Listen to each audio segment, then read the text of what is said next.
LaFond. I'm out of breath. I'm here to talk to you about living a vibrant life. Is that okay? Beautiful. Thank you so much to the Creative Mornings crew for bringing me in. This is so wonderful. What a great event, isn't it? Yeah. Well, I catch my breath. We can clap for Creative Mornings.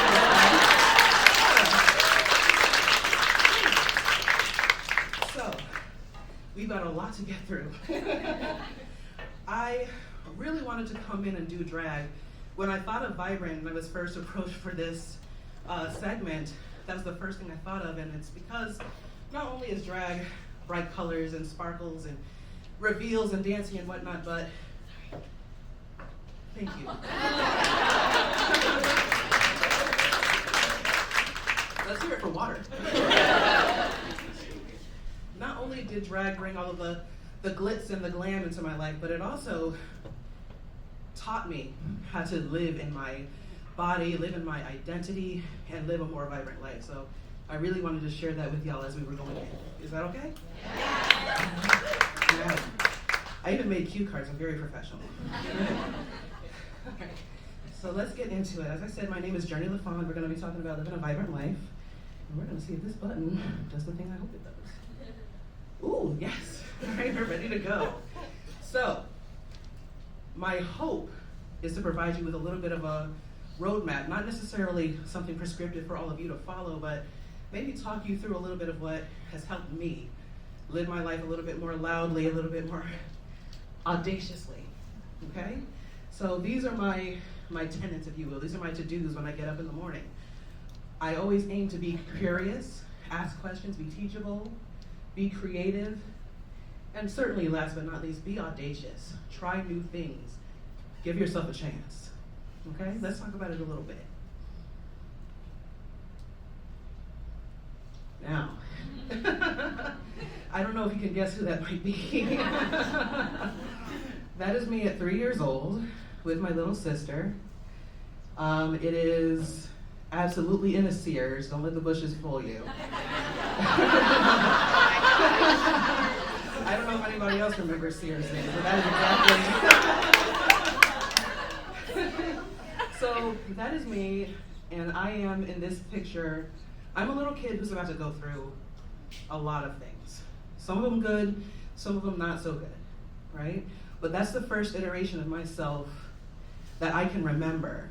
And it's the last iteration that I can remember living a life where really everything was kind of peaches and cream, or everything was kind of simple at this point in my life. So, naturally, stuff happened. The three faces that you see here, I like to think of them as the fates, and hopefully that'll become clear why in a moment. The first image is my mother, Israeline, followed by my grandmother, Jacqueline, in the middle, and my aunt, Goliana. So, the common thread between these three women, not only did they have to exist for me to exist, right? Not only are they strong, beautiful women who have had their own issues, their own struggles in life, they each unfortunately died in their 30s, before the age of 36. And so I never got to meet my grandmother, Jackie, but I've heard lots of stories about how she was a seamstress, how she was a fashionista. She would leave the door and everybody would want to know what she was wearing. Similar to myself, thank you. There was my mother, Israeline, who unfortunately was chronically ill from a really young age and passed away when she was 33. And there's my aunt, who passed away at 36 from substance misuse. And so each of these has impacted my life in a really significant way. When my mother passed, followed shortly after by my aunt, there were a few things that I picked up. The first one being fear. You know, my mother had told me the story of my grandmother's passing, which, you know, at like 4 years old, when you first ask about death, maybe you came from kindergarten class like me and you read like Nana upstairs and Nana downstairs and you just thought this was going to be a simple conversation. What happens? My mother told me about my grandmother passing and told me about the fact that she's ill and her relationship with mortality, and that planted a seed for me. when I got to the age of 13 and my mother passed, that seed flourished into fear. What was going to happen when I got to that age? What was going to happen when I got to 32, maybe 33, got to 36? What if I had kids? What if I was going to leave them behind? Like, what did all of that mean for me? It took a long time. And there are pictures of me throughout the years as I sort of struggled with the grief of losing so much of my family. But through this confrontation with immortality and this confrontation with loss, I also learned how to accept that not everything in life is permanent. Not everything is here to stay, and that doesn't necessarily have to be a bad thing. And I think that there's an art in learning how to accept that impermanence and learning how to let go. I also learned that anyone, regardless of how long they have in this life, can make an impact on the lives of others. My mother wasn't here for long. I'm older than my mother was when she passed away. And her impact on my life, and the impact on the people around her, still resounds to this day. I still have people who send me messages and are like, hey, you remember that joke your mom told me that one time? Right? You remember that comeback your mom gave me for the bullies in class? I still think about that. And from those two lessons, everything being temporary, making an impact, I learned that our legacy, what we choose to leave behind, what we choose to impress upon the people around us, that's our ticket to immortality.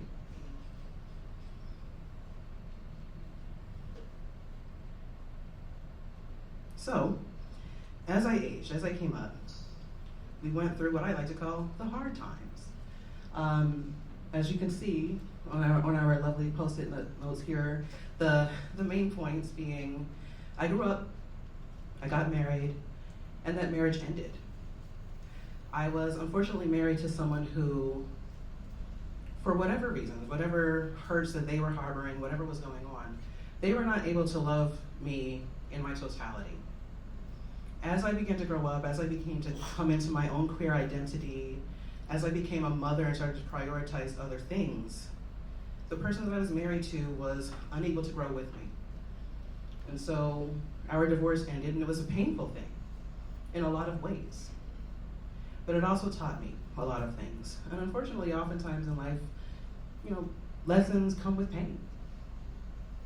But through going through what was often arguments, conflict, sometimes abusive even behavior, I learned how to set limits, and I learned what those were. I learned to value not only my safety, but also the safety of my children, and learning how to set an example for them. This is what you can accept in a relationship, right? This is what love looks like. This is how it should feel, and this is how it shouldn't. So setting limits has become extremely important to me in my personal and professional life. I also learned how to appreciate my own company. Going through my divorce set me on an interesting journey of really not being with dating for a while. I was really all set with dating. And that came in handy at first because there was a lot of healing to do. When I ended my marriage, I also lost a lot of the support system that I had cultivated from even being a teenager. I went right from high school to being a wife, right? And so a lot of the friends that I had were wrapped up in my marriage, were wrapped up in my partnership. I had just come out as a queer adult, and so there were connections that I was making, right, that unfortunately ended. As some people say, I lost those friends in the divorce. And so I found myself not only without my spouse, but also without an emotional support system. And then, unfortunately, without housing. And so I was in my 20s, my mid-20s. I was in a shelter in the middle of winter with 2 babies, a 3-year-old and a 1-year-old. And I had no degree, I had no job. And I spent my days wondering what I was going to do, how I was going to feed my children, how I was going to feed myself, what was going to happen to me. In that time, while I was working every job that someone would throw at me, I was walking back and forth, sometimes across town, in order to clock in on time. I learned, yes, how resilient I am. But I don't necessarily think, I don't necessarily want this to just be a story about like, oh, look at this Black queer person and how strong they are.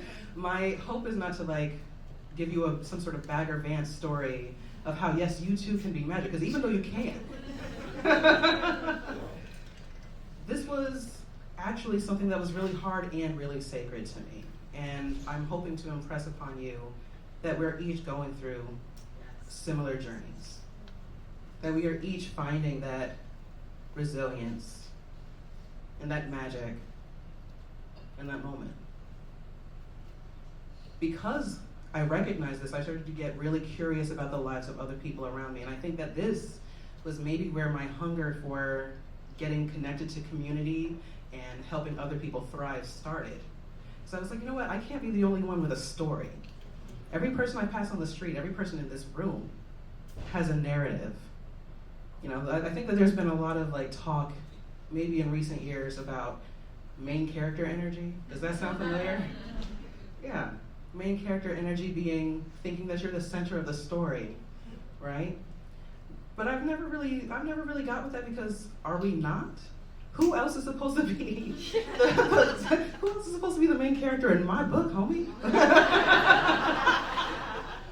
So, when I say, you know, getting curious about the lives of others, I wanted to know about their stories. I wanted to be a part of those stories if I could, you know, and offer folks whatever resources I had, share those stories, and hopefully make an impact and be impacted.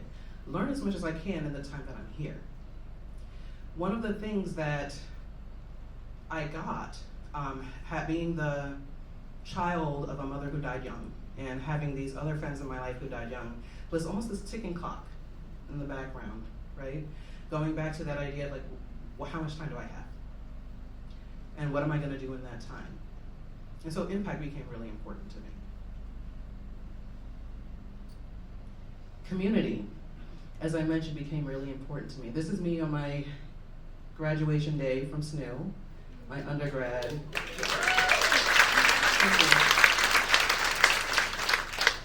I'm flanked by my baby, right, Ava, who is famous, has a famous quote of, "You're never gonna take a nice photo. You're never gonna take a nice photo without me in the background." That's an Ava original. I'm also flanked by two of my best friends who I met as I was moving into my first apartment and dipping my toes into my social pool, my community, and we connected immediately. We wanted to, again, have impact and be creative and build spaces for other folks to do the same. And so the three of us, Patrick, Sulinette, and I, started planning events, started using our social work and education degrees as much as possible to facilitate and talk to folks like you and share our stories.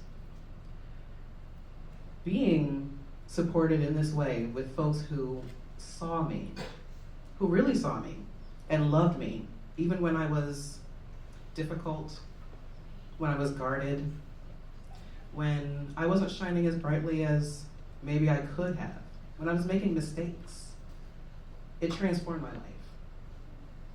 These people became my biggest cheerleaders. And I had moved to New Hampshire, and I had found a whole new community of cheerleaders, of people who were like-minded, who got it, who also wanted to build communities, some of whom who are in this room. Hi, friends. I can't underestimate the importance of a good support system, of people who are with you, who are with it, who are about that life. People that you can vent to, people who will give you pep talks, and people who will tell you when you're wrong. That's what this was for me. So, I started building community, making changes, doing my thing. And then, a few years ago, I don't know if y'all remember, but the weirdest thing happened. Just the weirdest thing. I don't know if you'll remember the pandemic. So I had been doing all of this work, trying to create events. I had done like an adult spelling bee. I was out. I missed the spelling bee. I had done an adult spelling bee. I had gone out and marched and protested. I had on behalf of BLM, on behalf of queer rights. I was going to schools and I was talking and doing trainings, and then I was doing nothing. And that became really hard for me because so much of my identity was becoming wrapped up in who I was outwardly. Who was I in service to other people? And what did it mean when I was stuck at home with everybody else? Absolutely. But again, main character energy. I was stuck at home, and my only way to reach other people was social media, a Zoom after Zoom after Zoom after Zoom. And I began to sort of pick at myself. Like, all of these feelings of worthlessness started to pop up for me because I couldn't be out there, and I couldn't do what it was that I wanted to do. And so, again, weirdly, I started to look at my body, which I was now in my 30s. I was aging. It was not the body that I had grown accustomed to. I had had 2 children, and now I was adding like a pandemic 10 or whatever it was. I was not in a good relationship with myself physically. And so rather than try and jump into body positivity, which there's a lot to be said for this movement of body positivity. Everybody is beautiful, I do believe that. But I do think it's a lot to expect to wake up every morning and be like, you know what? You're fine as hell. You know what? You're doing great. And I don't think it's realistic. It's not realistic for me. So I set my sights on body acceptance. And one of the things that I did was I got really into makeup, which sounds like not body acceptance, but it was a way for me to express myself. So what I would do is I would get up every morning and I would get in the mirror and I would do makeup prompts that I had received from folks on the internet. I needed to make myself look like a farm animal. I needed to make myself look like the sun. Something to concentrate on and fill some of that time. But something about looking in that mirror every day made me confront myself without the makeup, with the makeup, my face, my body, my hair, everything. I had grown up always in conflict with the idea of what I had been taught was beautiful. I am wearing heels, but I'm like a mid-height person, right? I'm stocky, I'm black, I have a wide nose and kinky hair and big lips. And these were all things that I had been told were not the standard, right? And so, sitting in the mirror and having to confront those features of mine every day, while thinking about the history of who I was, all of these people who had to exist for me to exist, reading books that opened my understanding about why I felt the way I did about my body, where those ideas came from. It opened something for me. And I promise you this is leading somewhere. When I realized that beauty standards are extremely subjective, prescriptive, and steeped in colonization, I decided to live my life honoring the body that I have. My body is a testament to my strength, my courage, and my sensuality. I accept my big thighs, my strong arms, my belly, and as I look to say, I'm an eternal spirit in an electric meat suit. All right? I'm magic.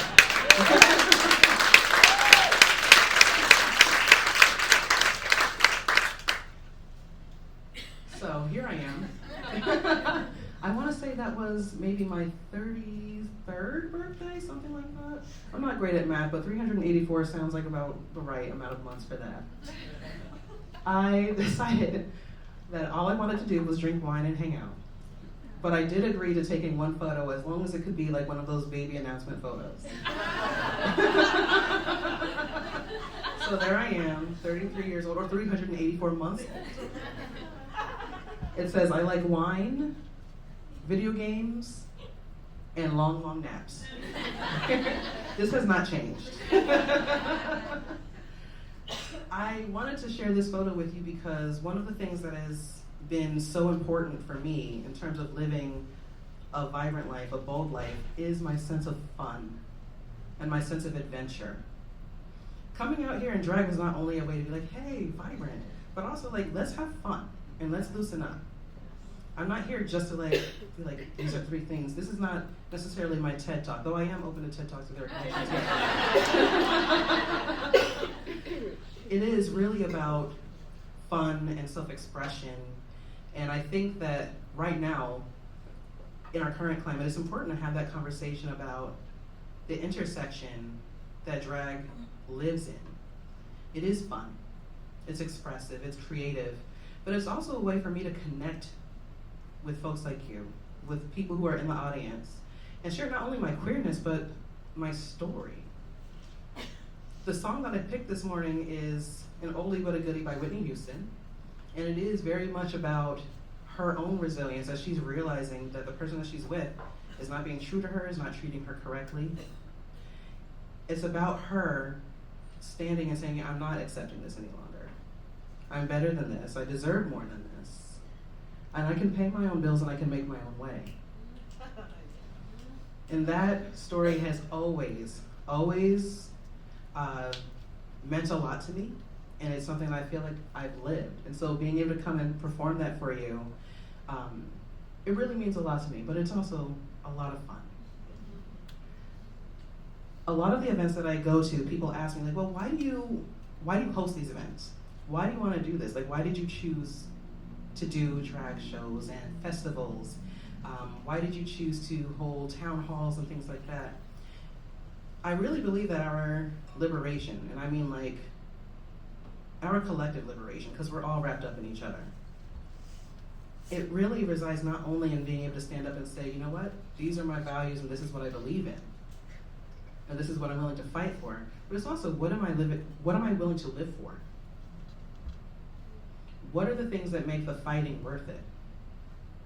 Right? If I spend all of my time just at the fight, just at the protest, just at the State House, when am I living?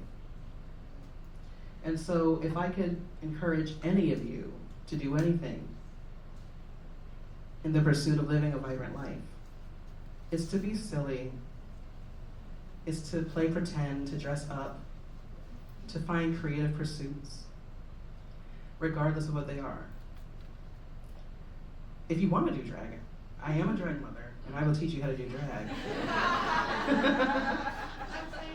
I mean, hey, I've got a lot of drag kids here in New Hampshire. I don't mind adding more, but it doesn't have to be drag. You don't have to necessarily go out and put yourself out there in ways that don't make you feel affirmed. All I am asking for you to do when you leave here today is identify the thing that makes you feel the most like yourself. Yeah. The thing that makes you feel expressed, right? That gives you some joy.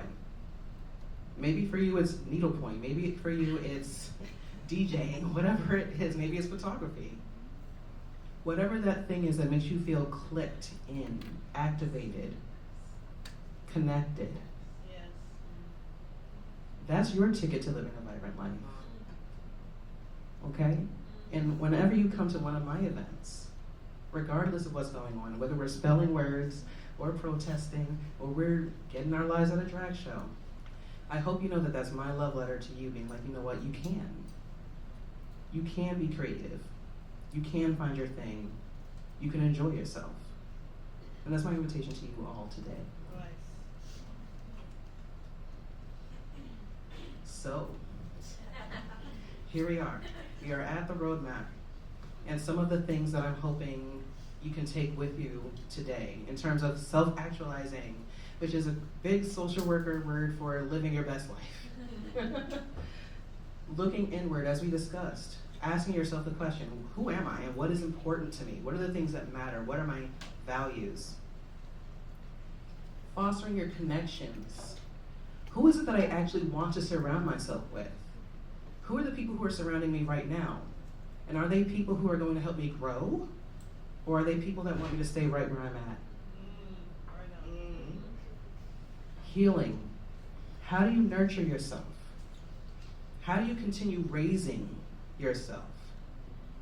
How do you invite more fun into your life? I firmly believe that we are all just large versions of the children we were with more financial resources, hopefully. Which just means that we now have the opportunity to have the fun that maybe we weren't allowed to have in our younger iterations, in our earlier iterations. This is our time, right now. Doubt. What steps can I take to fall more in love with myself today? Even if it's just, you know what, body, maybe you have chronic issues, maybe you don't look the way that I expect you to look, but you're functioning. I'm here looking in the mirror, and I'm accepting the fact that you're doing what you need to do for me to survive right now. Thank you.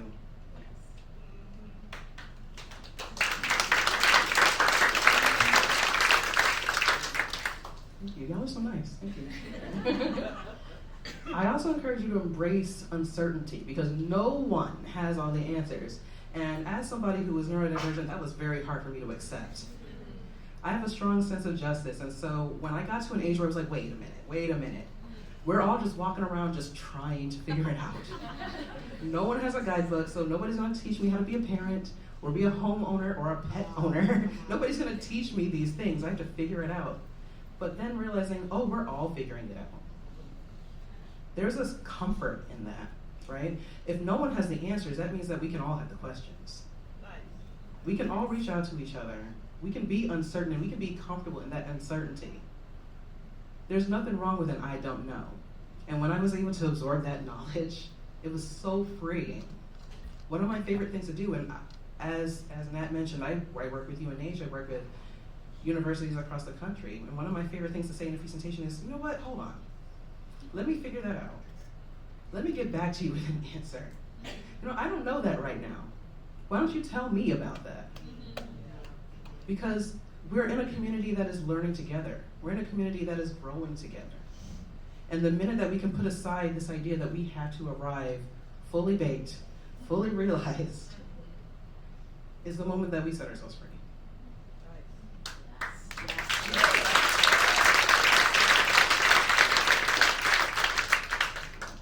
The last one is being in the here and now, slowing down, which is another hard one for me to learn. I'm always thinking about the next thing, right? How can I stay busy? How can I plan things? How can I create things? Which is great. I love my creative energy. But there's also something really important about being able to slow down and be like, you know what? Just being is enough. And being in this moment with others is enough. I do not have to create in order to be valuable.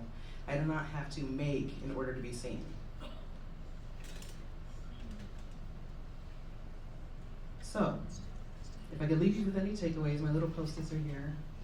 And I try to make them as easy to remember. So there's a familiar phrase in here. The first one being, live like you're running out of time. Laugh like no one is watching. And love every chance you get. Thank you.